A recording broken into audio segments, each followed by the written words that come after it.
Hello and welcome to another episode of the Dork List. My name is Jordan Fay. I'm Darian Christian, the one y'all love. Are you saying that they don't love me?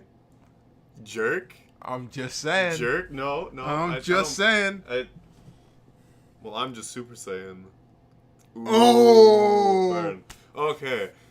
Thank you, Jeremy, stuck in the cloud for that meme. We're back after a few weeks of not being able to be here. I believe it's been about 3 weeks. Yeah, pretty much. Because in that time I've had my conference. We were both at ASEN, and then we had a recovery week from ASEN. Recovery week after ASEN. So yeah, we've got a bunch of stuff here though for you guys today, talking about a full spectrum of stuff. But I'm gonna start things off with a little update from the conference that I went to. Yay for Jordan. Yay! So, as you guys know, 2 weeks ago I went to the Midwest Voiceover Conference in Ohio. You know what? Before I went to it, I was a little skeptic of it because I was like, "Wait, in Ohio? In Ohio? There's a voiceover conference in Ohio? Like, I didn't realize that there was any kind of voice acting community there." Because whenever we hear voice actors come to conventions, they say, "Oh, move to Texas. Oh, move to L.A." Well, there's stuff out here. And for that specifically, though, for the animation side of things. Yeah. Which, one of the decisions I want to make is that within this year, I want to move out to L.A. so I can actually start doing this stuff. To start doing, actual voice acting for animation, video games, stuff like that. So for that side of things, yes. Yeah. That's mostly in, California and Texas, but Ohio itself actually has a voice acting community. And they do stuff, a lot of it's online. I learned that there's a huge market right now for online voice acting. And that's, part of what I'm going to be doing here coming up is doing online stuff where, I want to, before I move out to California, get my name out there with the online stuff and get that so that's kind of supporting me financially so I can quit my old job. Yeah. And then move out. But I learned so much. From this conference. It's unbelievable. I made a lot of great connections with people. I'm surprisingly now friends with most of the special guests on Facebook, so that's a thing. I'll be straight up and honest. I did not expect that.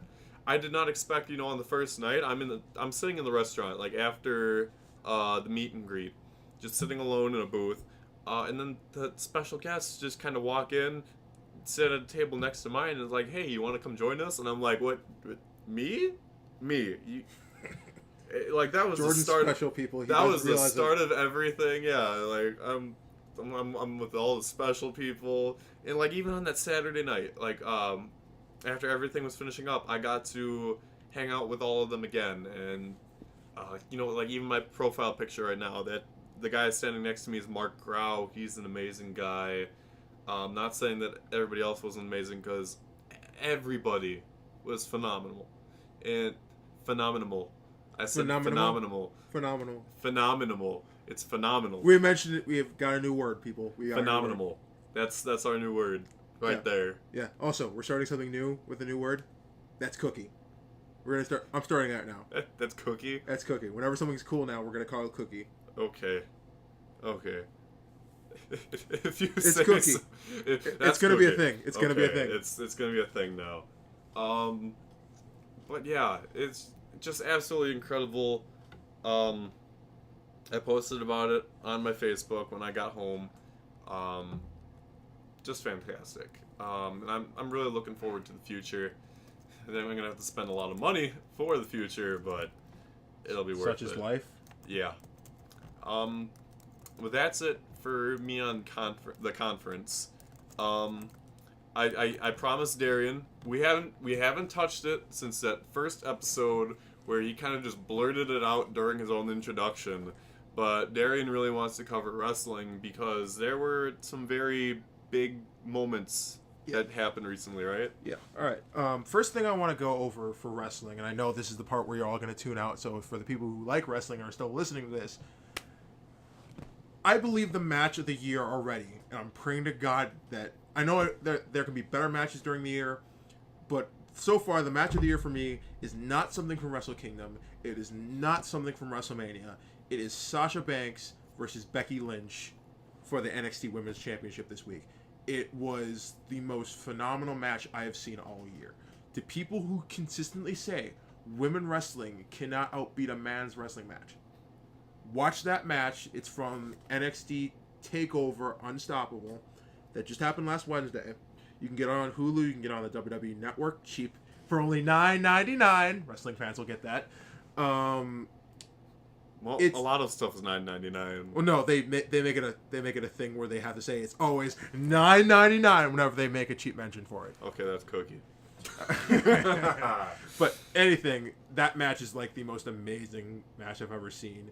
And even if you don't like heel characters, you'll love this match. You will love this match. Okay. Off of that, Kevin Owens retains his title against Sami Zayn, which honestly, people who know Kevin Owens and Sami Zayn know that they were formerly Kevin Steen and El Generico, even though technically El Generico is reportedly retired in Mexico, Tijuana, taking care of orphans.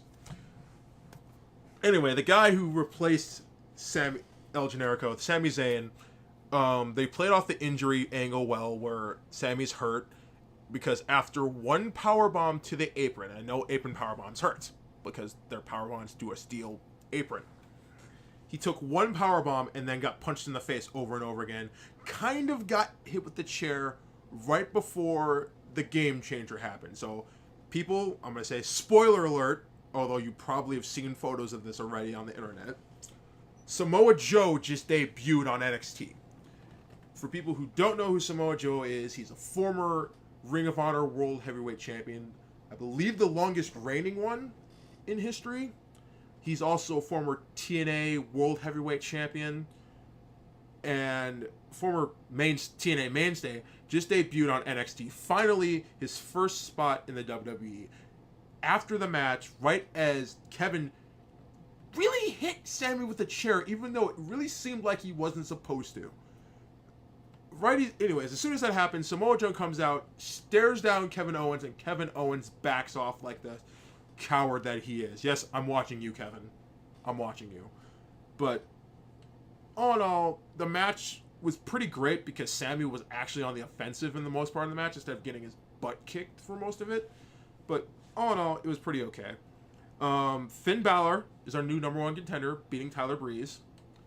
The last time we had Finn Balor versus Kevin Owens, I expected that to be another NXT special main event, but it really wasn't. So I'm hoping it's just not another, oh, by the way, we're going to put this on a random, no special at all episode of NXT. Not that the match wasn't special, but it was kind of a throwaway match that they could have promoted for NXT special, and they didn't do it. But all in all, you had great entrances throughout the night. You had Becky Lynch coming out in steampunk trench coat style, which was pretty cool. New orange style hair, which is pretty boss. You had Finn Balor come out with the new wings in his entrance, along with the demon paint across his body. You had Tyler Breeze come out with the models. It was a pretty epic night. They, once again, Triple H, look around. I think somebody stole your box of brass rings again. And I believe that was the last thing I had for WWE. So we're going to touch on Ring of Honor.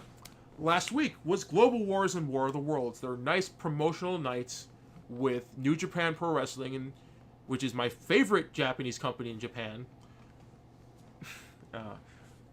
And it was a cross-promotional event with Ring of Honor. There weren't that many title matches over the weekend, but pretty much everybody who had a title from their corresponding company retained. Nobody lost their title.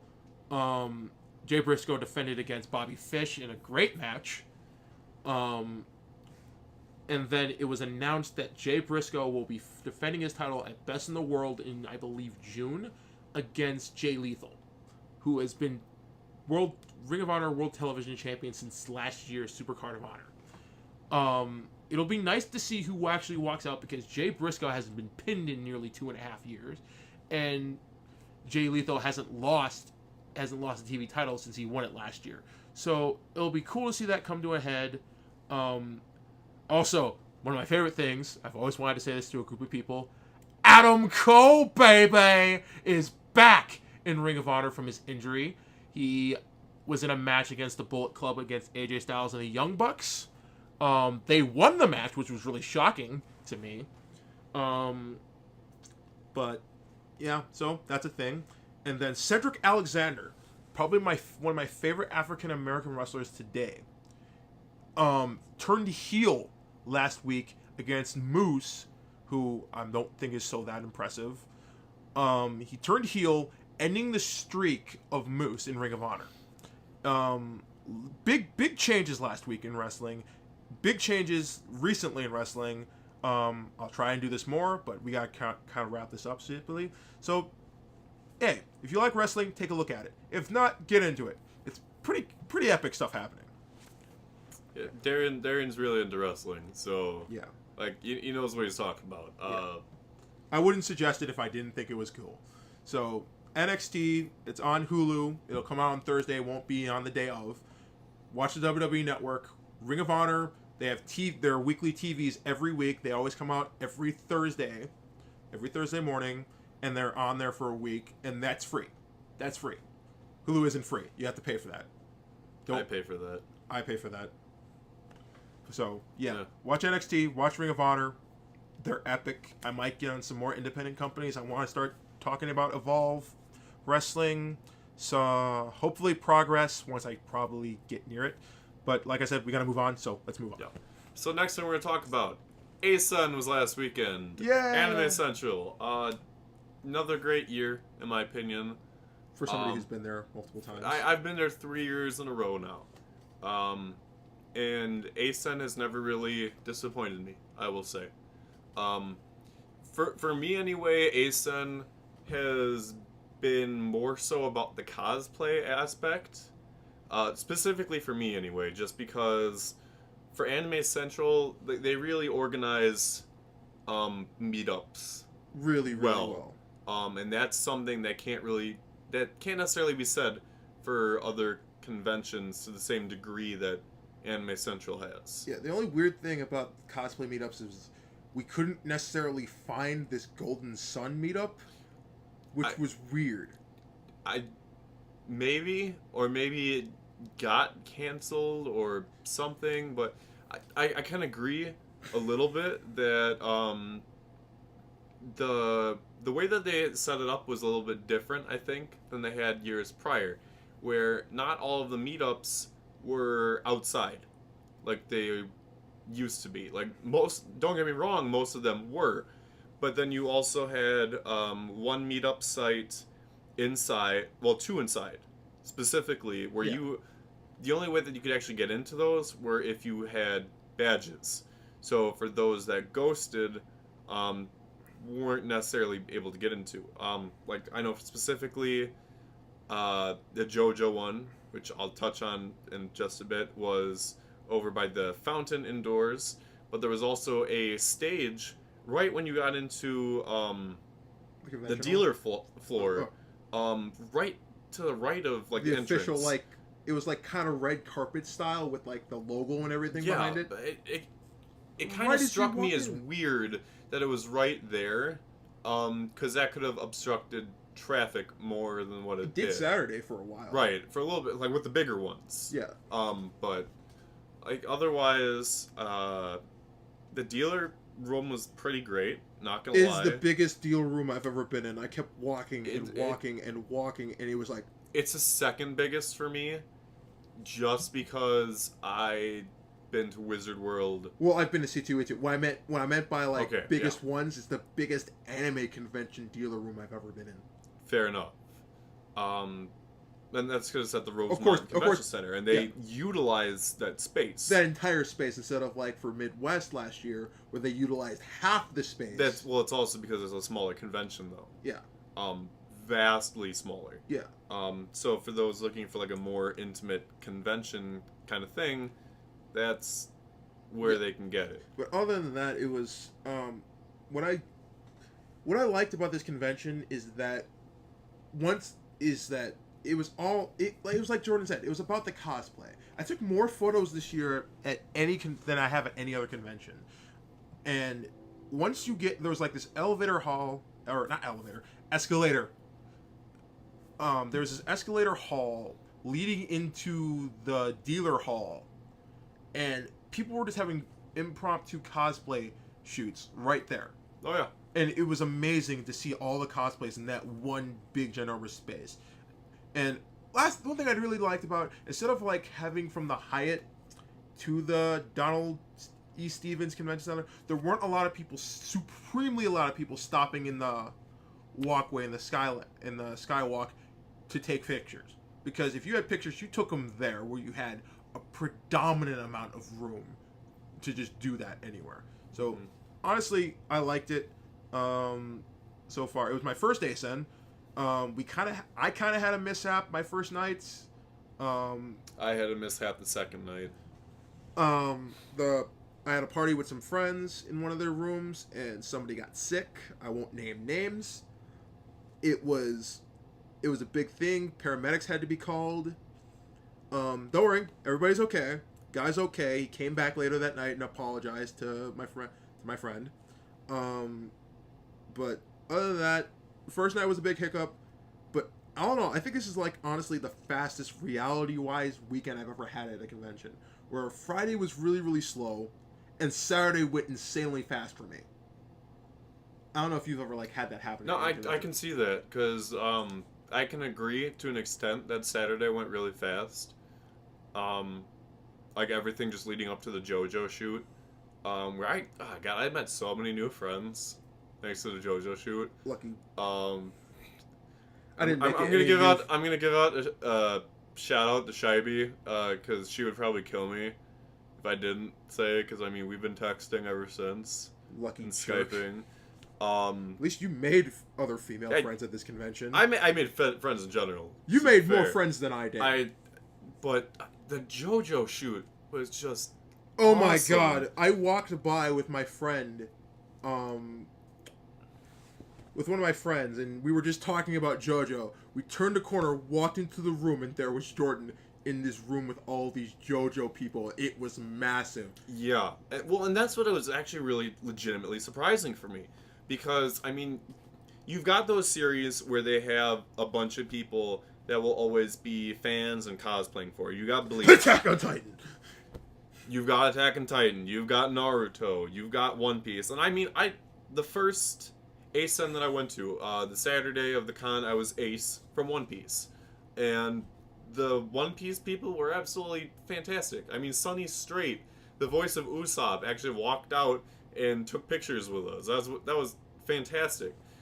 But like the JoJo shoot, I was so happy with the amount of people that were actually so many there. people. So many people.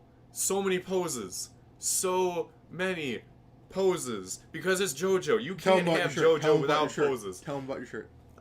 One of the few things that I bought from this con, other than food, which I'm never not bringing food again, was a shirt that says, "Do you even pose?" Everybody did even four pose. of the JoJo characters. They did even pose. And like literally Sunday of the con, I got lazy.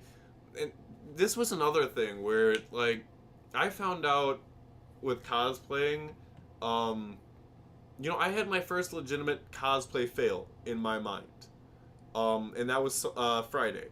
I dressed up as Colin the Computer from Don't Hug Me, I'm Scared. And one of the issues with Colin is that he's one of those characters that doesn't have a solid fan-based character design yet. And so for me, it was kind of awkward going around dressed up as him, and maybe I'll redo him in the future, but like that was one of those instances where I realized, this isn't one of my successes, but JoJo, doing Jotaro Kujo, he was my success of that con. Yeah. And it was great. Yeah. Well, sometimes you're going to have cosplay successes, and sometimes you won't. Exactly. Like this week year for me, I only cosplay as Friday. Mm-hmm. I was in my Chaser cosplay for Quidditch. I was able to add a new scarf to my cosplay, which I wore predominantly the rest of the weekend because I loved it so much. Because I've never worn a scarf before. Right. So I got that scarf, and it immediately made my cosplay better. I'm like, oh, well, this is cool. It was the only thing I bought because I ran out of money like the second that we left. Yeah. And I actually forgot to give our room...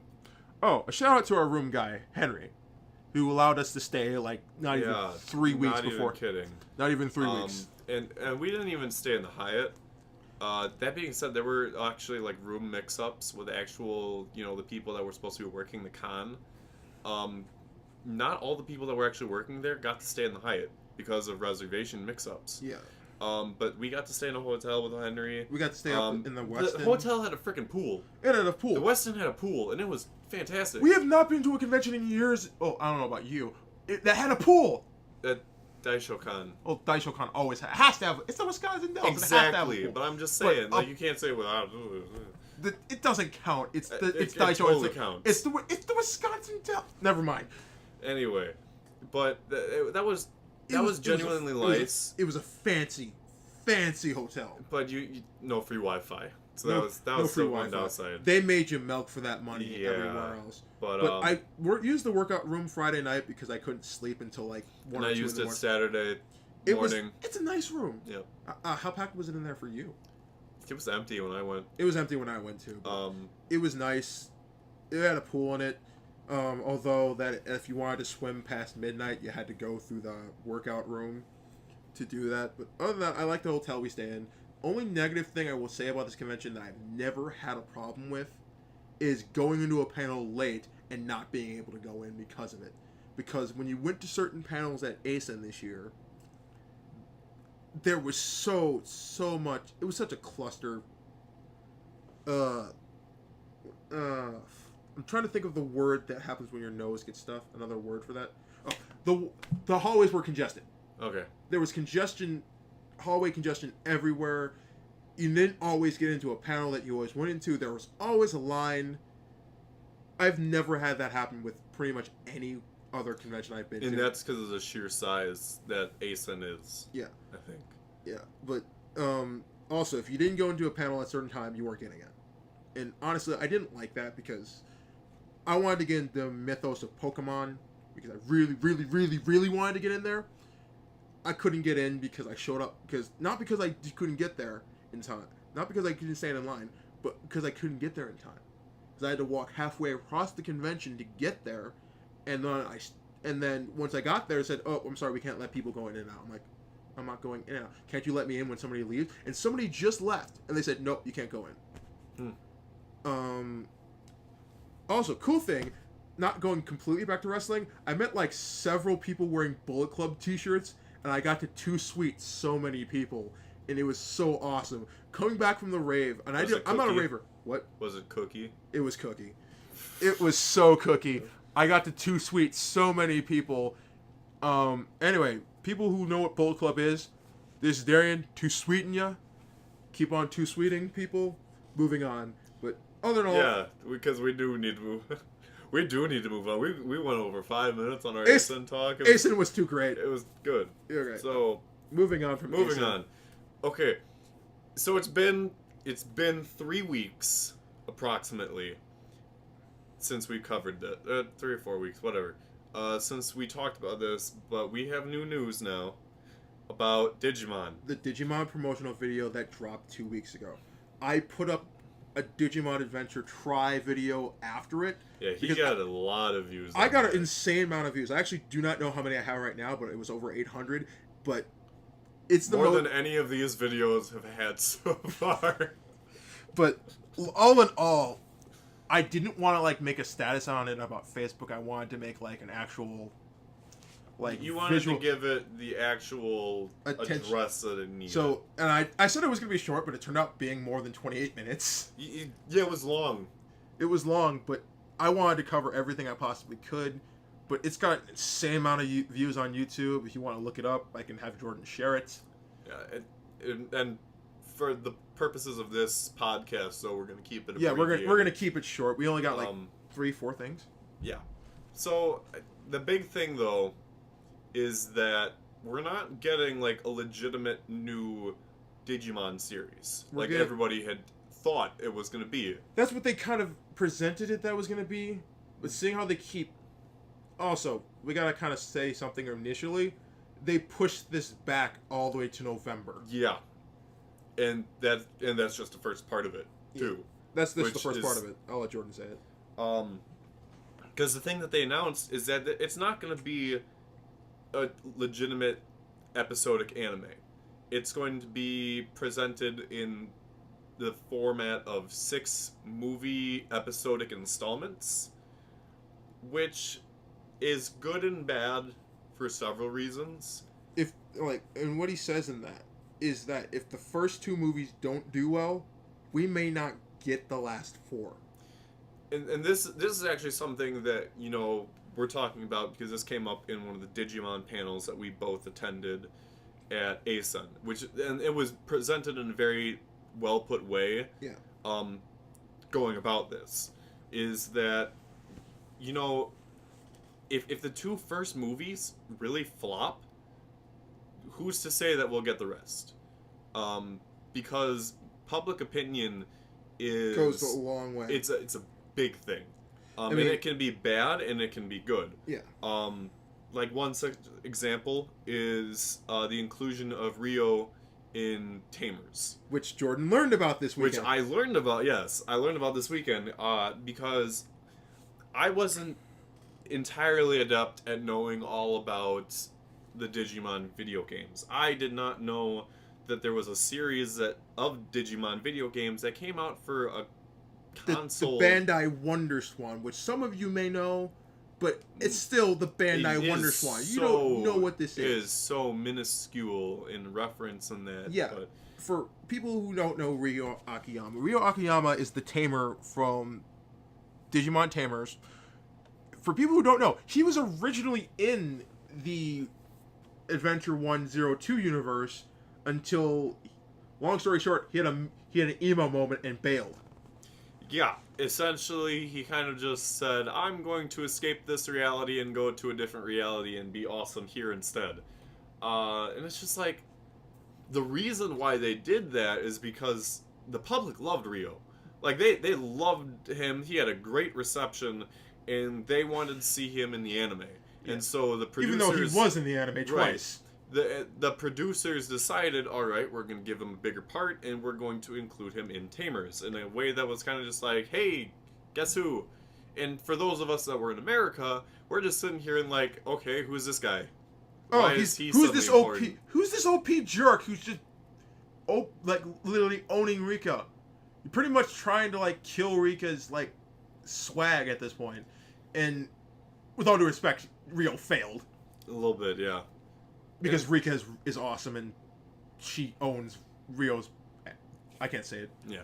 But it's going to be interesting to see, you know, how the public responds to it. Because think about how it's been presented on social media since this got announced.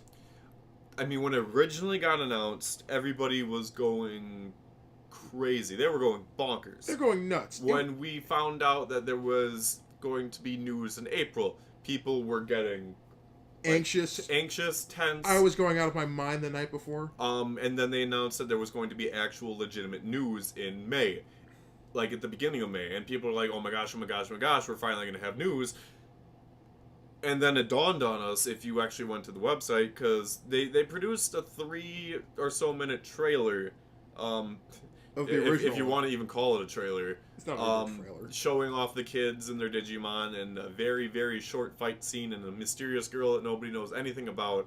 I like to call her Tai's true waifu. Probably. But I'm hoping she's better than Sora. It didn't actually say anything about what was going to happen next, or a release date. But if you went to the website itself, that's where you found the info picture saying, hey, guess what? It's not happening until November. Of this year. of this year. But one of the things that really stood out to me is the Alpha. Also, to the guy who did the Vitamin H Digimon panel, that was not an evil Omnimon. It's Alphamon. Learn your Digimon knowledge, dude. You got a lot of it. Everything was great, other than it was just like that's not evil Omnimon. That's Alphamon. Alphamon, the most bamf Digimon that nobody knows about. Except if you watch the Digimon X Evolution movie. Or you read Digimon Chronicle, but that's besides the point. Right. But the emphasis beside that is that you have people who don't know Omnimon's Japanese name, it's Omegamon. And then, of course, you can kind of pull the two together. Alphamon and Omegamon. The Alpha and the Omega. The beginning and the end. That is the big thing in this. Also, there's a small quote at the beginning that might hint towards an altered reality in Digimon. It's not complete. This isn't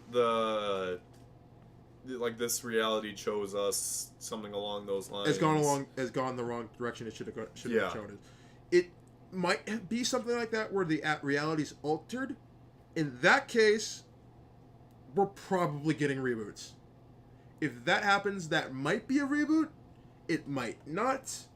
We're not sure. We might. Well, with the. To be completely honest, I mean, like, everything is still in the air. Because we have absolutely no plot still.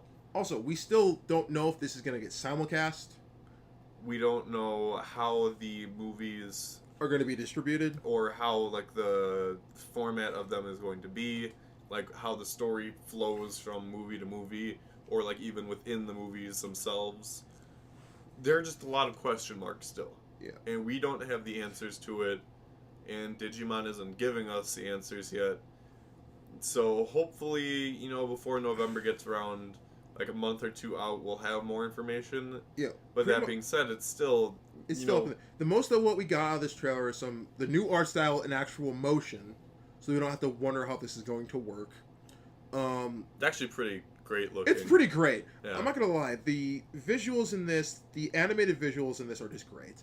They released the entire Japanese cast for this, and for people who are still wondering why is the Japanese people concepts for this getting so much attention and not the English, because fusion's still ongoing over here in America. That and Digimon we had a died period for Digimon in America for in between Frontier and Sabers. Well, everybody did, more or less. I mean, in Japan they kind of filled the void with manga and video games, but we've never had the same amount of we've never had the same amount of content. When we had that dead period for Digimon, honestly, during that time I thought the franchise died.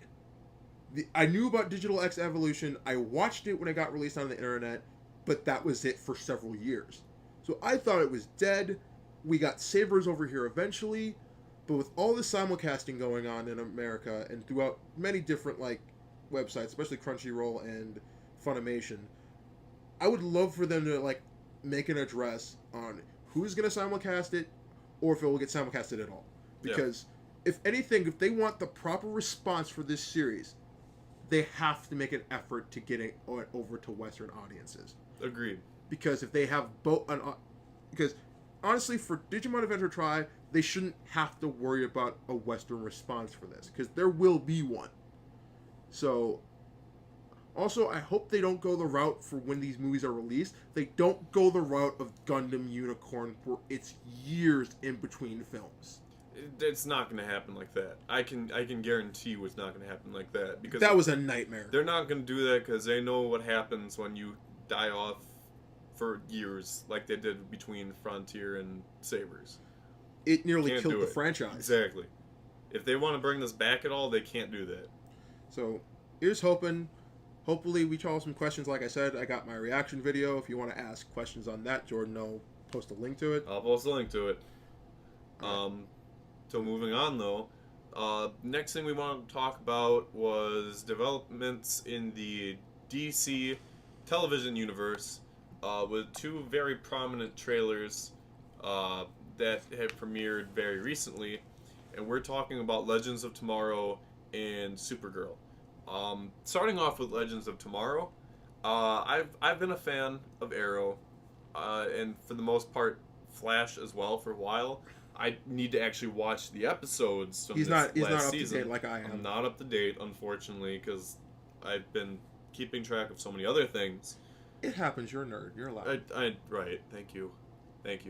That's Cookie. Yeah. It's pretty much like with the induction of Flash into this series, we've had massive amount of expansion. And for people just listening, and I want to say this because Jordan probably doesn't know this, they don't know yet if Supergirl's going to cross into the so-called Arrowverse. I believe they did say that they said that not. they would, but they don't know if they're going to. They said they might, but they don't know if they're going to. And especially when you look at the schedule coming up this fall, which Supergirl will be competing against another DC show, which I think is Gotham. Also, for Supergirl, the pilot got leaked this week. And I watched it. I'm not going to spoil people. Don't ask me how I got it. I will not respond. I just have my sources. He has his sources.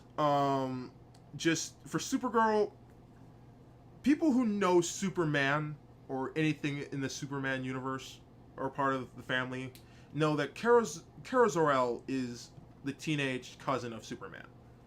And in this series, she's not a teenager. She's an adult, actually, who knows her cousin. They also said that in this series, they're not going to make Superman a prominent character. He's going to have a lot of influence in the universe, but he won't be a prominent character. Yeah, that's one of the things I noticed, like, even in the trailer. It was like, your cousin said this. Your cousin gave you this. They don't really go out and say Superman often. They use the term Man of Steel. They don't say Superman. But, if anything, they swapped personalities with Jimmy Olsen and Kara Zor-El. Whereas Kara is incredibly awkward. It's like she's like a super-powered version of Felicity, except less adorable. But Felicity Smoke from Arrow, anyways. And then Jimmy Olsen is this suave, and I don't have a problem with the fact that he's African American. I have a problem with the fact that he's too damn pretty. He's too pretty. He's too suave. And then you have Kara, who's just incredibly awkward, incredibly stumbling, and it's incredibly excitable and overexcited and bubbly. This thing is so cheesy. It's American cheddar cheesy. That you could have sworn it was made in Wisconsin, because that is just straight up cheese. It's so incredibly cheesy. It's got its high points, I'll admit. Just from that one singular pilot alone, I liked it to an extent, but if I continuously have episodes like that, I'm going to hate it. Yeah, I will admit, it was just kind of like... To me, it felt almost as if it was CBS's attempt at making New Girl into Supergirl. If you think about it. With Zooey Deschanel being that awkward, glasses-wearing character who's quirky, and trying to put her into... popular culture, that's working nowadays. It works to a degree. It worked But with the thing Felicity is- Smoke, who was supposed to be a one-off character, Right. and she eventually But became I'm bigger. saying, though, in general with TV right Yeah. now, like, New Girl has worked. Like, they have a formula on Fox, and it works. But it's not something that necessarily works for every series that tries to do that. Yeah. You can't just continue to have that quirky, nerdy girl. Not that I'm saying that I have anything against quirky, nerdy girls. We love them. We love them. We love to meet more of them. But it didn't really fit for me. It's weird. It's awkward. I'll give it I'm still giving it a chance because overall the episode was okay, but it wasn't like explosive and blew my mind. But anyway, that's Supergirl. But going back to Legends of Tomorrow, though, this is another one where it's interesting. Like it's piqued my interest to start out with, but I'm also hesitant at the same time. It's as if CW is trying to make their own watered down version of the Justice League, featuring the characters that they have already got established, as well as throwing a few new ones in the mix, such as Hawkgirl. Yeah. But one of the things that really confused me right away, and this is a spoiler, But if you've seen the trailer, but if you you've already seen know the it's a trailer, then spoiler. you already know. One of the big plot points of season 3 of Arrow, and I know this because I've watched at least enough episodes to know this much, was that the original character who played Black Canary died in the first episode of season 3 of Arrow. And in the trailer for Legends of Tomorrow, she is now back to life Thanks to the Lazarus Pit. as the White Canary. And I love this because they said initially they're not going to continuously use the Lazarus Pit. And they're using it again. And the entire point, everything that happens in season 3 is because of the Canary's death. Yes. Of Sarah's death. And how it plays into other characters' developments and stuff like that. And right off the bat, they have her alive. Which, it raises a lot of red flags. But I mean, at the same time, in superhero comics and stuff like that, it's always been a trend stuff where they will kill off characters and bring them back to life repeatedly. And this is like one of those points where Arrow in Legends of Tomorrow is doing that. Legends of Tomorrow really catches my interest because of the inclusion of one character, Captain Cold, who has been one of the best evil bad guys in the Flash ever. People who know the Flash know Captain Cold is probably He's at the top of the list of Flash's rogues gallery. He's at the top of the list, and honestly, he's going through the Loki syndrome, with what I like to call now. He's the bad guy that everybody loves. And I'm not gonna lie, I love this version of Captain Cold. I didn't like, because the thing about Captain Cold is that Captain Cold, even in the comic books, has been a man of his word. They had him actually go out and tell a blatant lie, breaking his own word in one of the last episodes of The Flash. And that's what I was kind of hoping for. And then when that happened, I'm like, okay, now he's going to be a complete jerk in this series, and now I'm not going to be able to take him as that honorable thief. Well, honorable mass murdering sociopath thief as is. Also, we're getting Hawkgirl, who appeared in the last 5 minutes of the Flash season finale, which left on a cliffhanger, unlike the Arrow season finale, which ended all sweet, tight, and perfect, in which somebody died. Don't tell me. Somebody died. Don't tell me. I'm not going to tell you who dies. Somebody dies. Like, you're just saying somebody dies. It's Arrow. Somebody always dies. Okay, fair enough. Somebody always dies in Arrow. But okay. Another thing though I thought was interesting was the inclusion of Arthur Darvill. And for those of you that know Doctor Who, he was Rory in Doctor Who, and he plays Rip Hunter, who is this canon character, part of like this basically time travel thing. He's bringing time travel from Doctor Who to the DC TV universe, and I don't know how that's gonna work out. I'll be honest. Well, time travel has worked pretty well in The Flash so far. Okay, but that's for Flash though, and time travel and multiverse travel has always been a part of the Flash. But like, it'll be interesting to see how they incorporate it with this series. Yeah, and the thing that's going into time travel into this is that Arrow Season 2, what the creators have said that it's going to be about is multiple universes, multiple parallel universes. And I'm going to get off on these 3 things so we can get this done quickly. In the last couple episodes of The Flash, it was hinted at Cisco might have superpowers after the thing, but they're probably super low-key. This is not something that was hinted at, but this is something that her actor, Danielle Panabaker, has been saying, that her character is going to become Killer Frost possibly in the future. Well, that's been talked about though since the beginning. I'm hoping that it's an alternate universe version of her, because I love that character of hers, Caitlin Snow. And then I'm going to spoil this for Jordan because he's going to love this. Is that in The Flash, in that episode where Captain Cold releases the Rogues again, they mention Ferris Air. They go to a shut down Ferris Airport, and it's mentioned that the place got closed down because their test pilot went missing, which is a direct reference to Green Lantern and Hal Jordan going missing. So hopefully in The Flash, we will see Hal Jordan next season. Season 2, baby.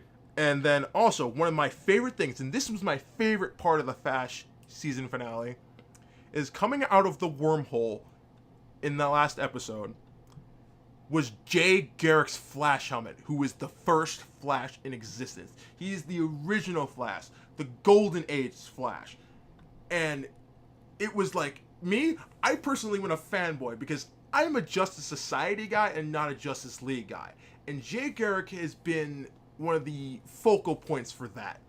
And knowing Jay Garrick exists now in the Flash universe is going to make me happy, especially since we're going to be going the Earth 1 and Earth 2 route coming in this next season.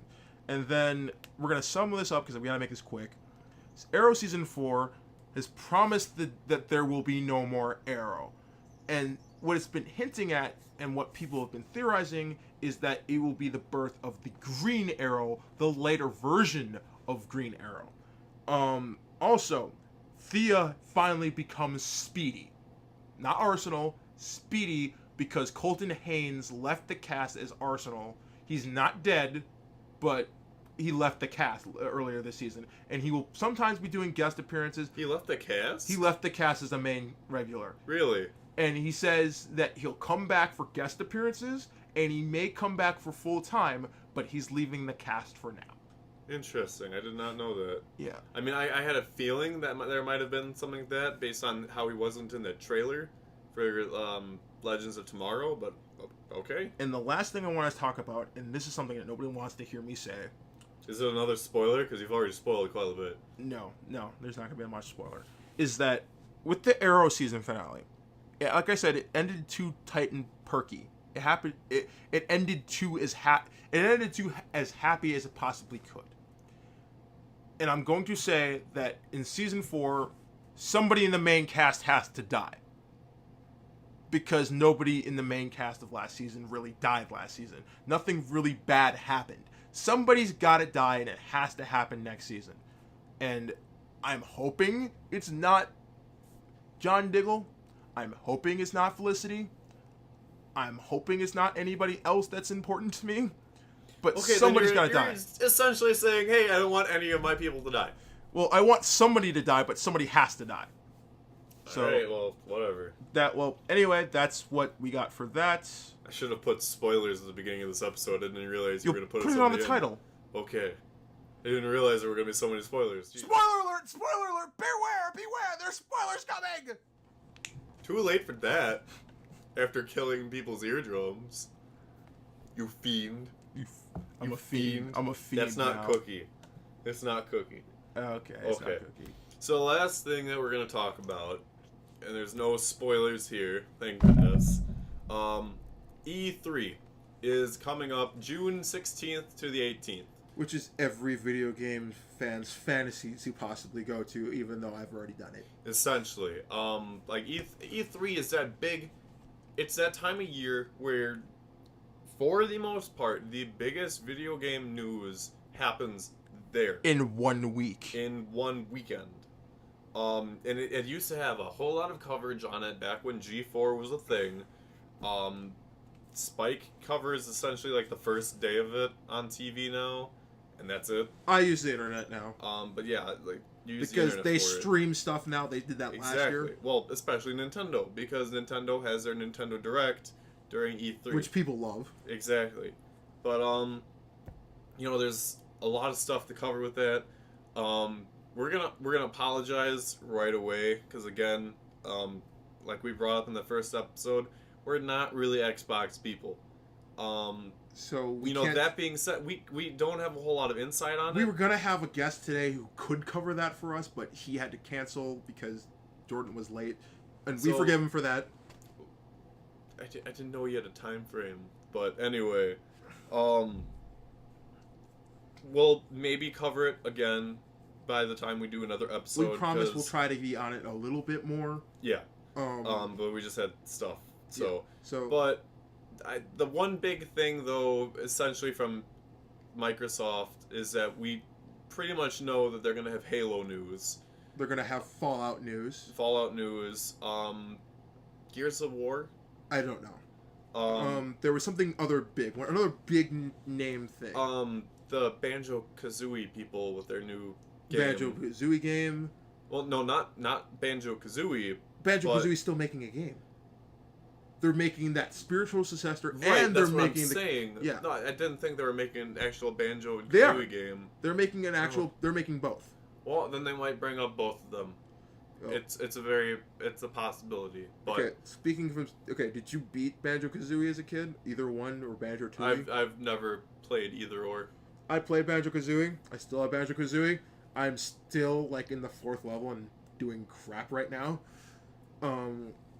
But everybody's going nuts for that. I'm gonna try the new spiritual successor one. Maybe I'll have better luck with that.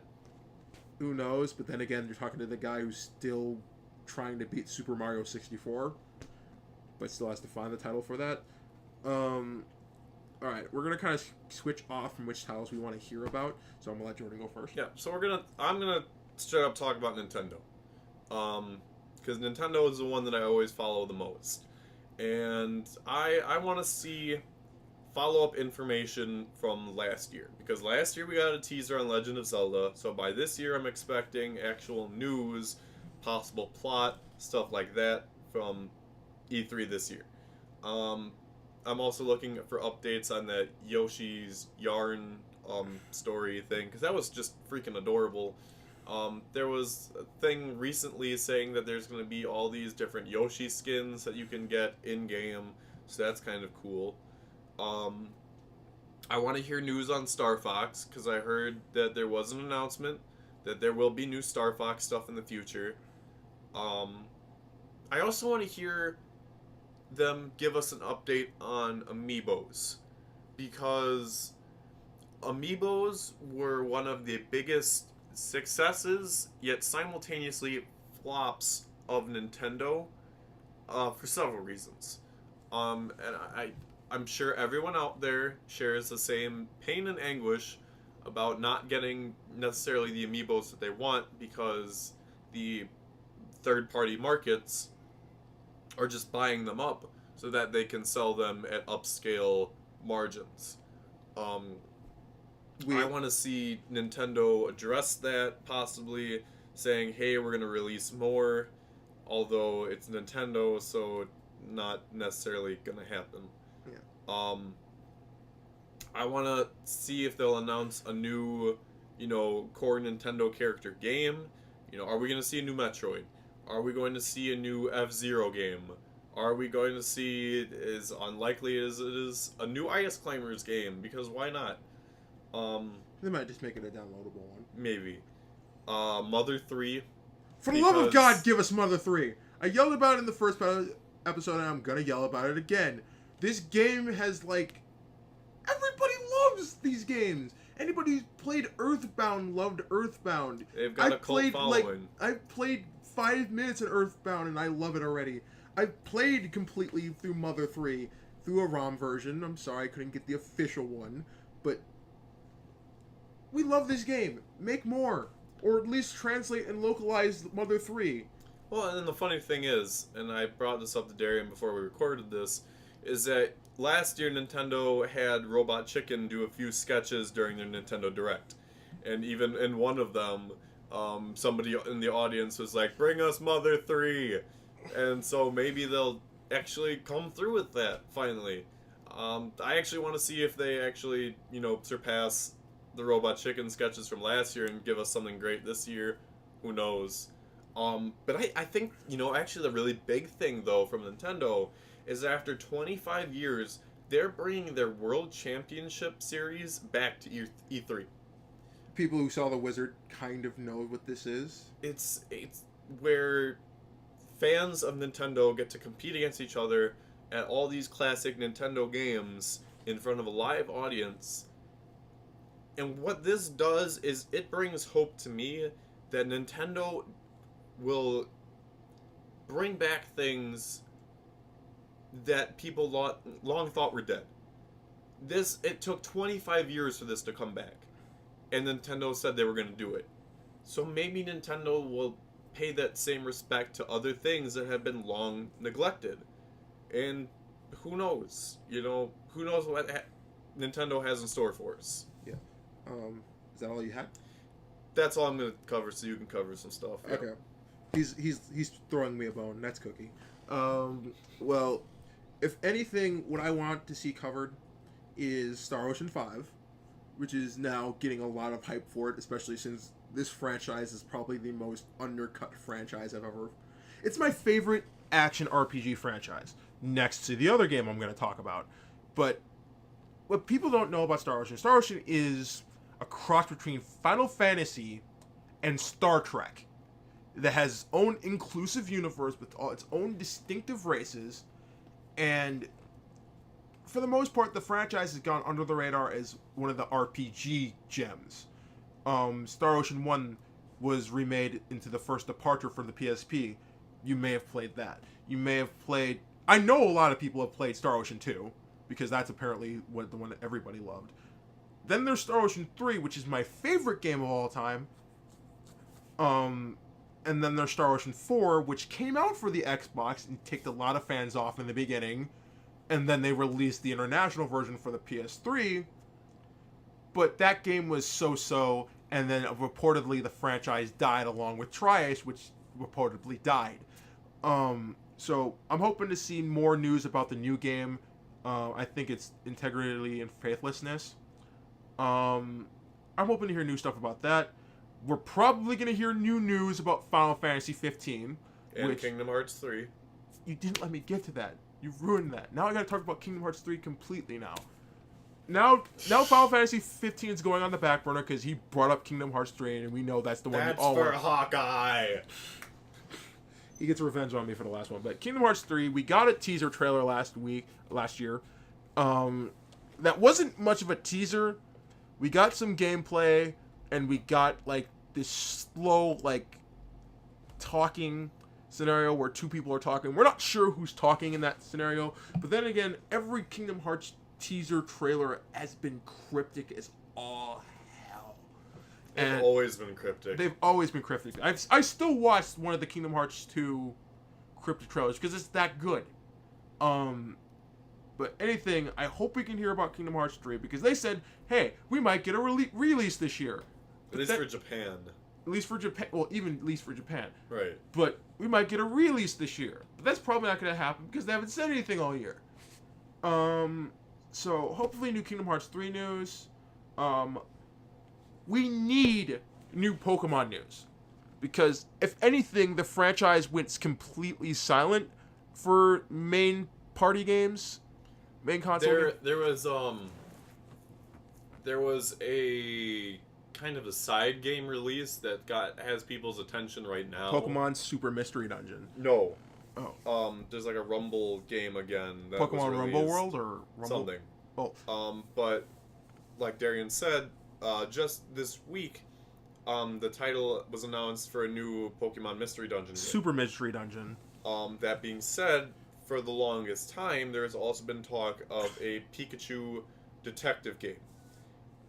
And so it raises the question, are either of these games, or even the Pokken fighting game, are we going to hear news about them at this convention? Yeah, but if anything, I want to hear about the current Pokemon franchise. Because literally when I think about making a new game for the franchise, I look to the anime and how fast it's progressing. It is progressing slow as all heck, and Ash doesn't even have his 4th badge yet. But then I think that's in Are you sure? He doesn't have his 4th badge yet. Okay. He's only battled first dude. Oh wait, no. I think he actually he has his 4th badge. He's going on his 5th badge right now. I was gonna say, because they just revealed a new gym leader right now on the show. The fairy chick. Yes. Right? Yeah. So the fairy chick just got revealed. I can't remember her name. No, honestly, I don't remember any characters' names from this franchise besides Lysander, and that's literally it, and Dianthia. But I don't remember any gym leaders' names. I don't remember any Elite Four members' names from this gen. Don't haunt me. But anything, the main franchise went dead since last year's release of Omega F Ruby and Alpha Sapphire, and I'm hoping to hear possibly for a 3rd game with new content or an advancement in this, because it's like I said before in our one of our earlier podcasts. We're not in Gen 3 anymore. We are not in Gen 1 anymore. We are not in Gen 2 anymore. We're not in everybody's favorite gens anymore. The whole point of making new generations in Pokemon is to advance. And Game Freak once, I think they did a Twitter post not too long ago about how people weren't happy with the Pokemon that came out in this recent gen. And they said, keep listening. So I'm hoping we get some news on the third-party Pokemon game. Or not the third party, the third Pokemon game for it, or if we're going to jump straight to Gen 7. Although I really don't think that we should, because it's still a little early for that. We're not going to jump to Gen 7 Yeah, anyway. but I would like another game. I did say before I would like a possible X and Y 2, or what Jordan coined, XZ or YZ game. I didn't really coin it, but... Well, you coined it. Okay, fine. I'm going to say you coined it because that was the first time I ever heard somebody say anything about it. So, if anything, I would love to hear more about Pokemon. And then, I think Jordan got everything I wanted to talk about. But, and no, it's not E3 related. Mighty Number 9 news. I would like to hear more news about that. And essentially, I think reportedly, we're getting new news for Destiny soon. And apparently they've coined this new... They got the rights to this thing called the Eververse. So the Halo and Destiny universes might be getting bigger. And there's apparently this bigger new line that's a part of that. So we're going to get news for that. But I think we're pretty much out of time right now. Yeah, we're overtime. Yeah, alright. So that's the thing. We're in overtime, baby. So that pretty much covers it, though, for this week. We'll be back in 2 weeks. Because we want to keep this regular, because it's very important for anything recording-wise to keep regular content flowing. Hopefully we'll have a new guest. Yeah, hopefully we'll have a guest again. Hopefully if we can get him on time this time. Okay. You gotta let me know this time. Next time. If he's got a time frame, you gotta let me know. You gotta let me know. Otherwise, that's not cookie. I thought you were busy with, like, voice acting stuff, so we didn't want to bother you. Because when you said, oh, well, I'm talking to people online and eating, I'm like, okay, he really wouldn't keep us hanging for normal petty friend stuff. He must be doing something important. Meh. He was role-playing. Didn't know that you guys were already... Yeah, whatever. Anyway, I'm Jordan. I'm Darian. Thanks for listening, everybody. We love you guys.